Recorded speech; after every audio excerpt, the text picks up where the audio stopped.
I am one of those that feels that expanding natural gas into vehicles will help our country, not only because we're using a domestic product, but the fact that a diversity in auto fuels, whether we start with trucks, heavy trucks, or whatever, enhances our national security status.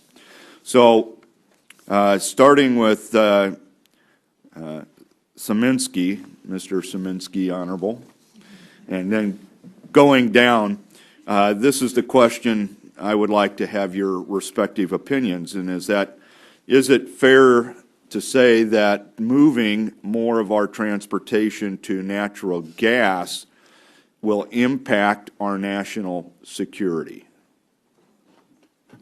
Thank you, Mr. Congressman, for calling me honorable. I guess I get that because the Senate confirmed me in my appointment. I tell people that a lot of folks in my new place of employment call me sir, and that's very different than when I was in the private sector, but I have to fly economy when I travel. I understand that. With the 9% approval rating here, and we get called a lot of things, but honorable is not one of them. I think that you're onto a really interesting question here. We've actually took a look at how quickly natural gas could grow in transportation, and it's a very small number now. I mean, rounding error in terms of percentages.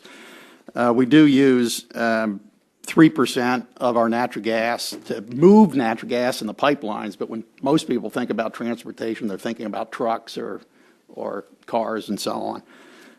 We believe that LNG and freight trucks, and then eventually natural gas being turned into liquids like a high-quality diesel fuel.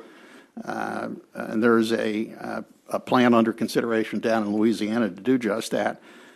Could actually almost double the amount of total natural gas in transportation, so that we could get up from 3% now to maybe easily 6% and possibly as high as 8 or 9%. A lot of that is because natural gas prices from a pricing standpoint look really, really attractive compared to global oil prices. So there's a lot of effort underway there. I think we have pretty much the same view as EIA that, it does now appear that natural gas will become an important fuel for large trucks, for railroads and so forth. At this point, don't see it becoming a major fuel for private automobiles because of the nature of the infrastructure and so forth that would be needed. No, I'd like to hear your opinion. Happy to. You're the contrarian here. We haven't done extensive research on this area, but the one piece that I can add to the discussion perhaps is that it's clear that gas has a lower global warming potential than oil. Yes. So from that perspective, it's more beneficial. And I think, as I was saying earlier, if we can also tackle the carbon capture and storage piece of that, you'll see even greater benefit. All right. Thank you. From our standpoint, we essentially agree with Dr. Yergin in the sense that there's certainly a market in the heavy truck area, and it's easier to deal with the infrastructure problems there of supplying the natural gas. But in the private sector, for residential vehicles, home vehicles, it's more difficult.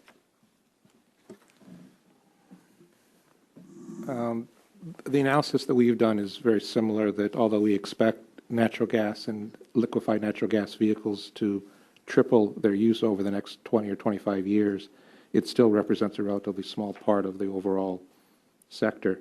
The more likely way that natural gas could be used to displace oil would be through gas-to-liquids technologies, or even using natural gas to generate electricity and then using electricity in battery cars. Gentleman's time is expired.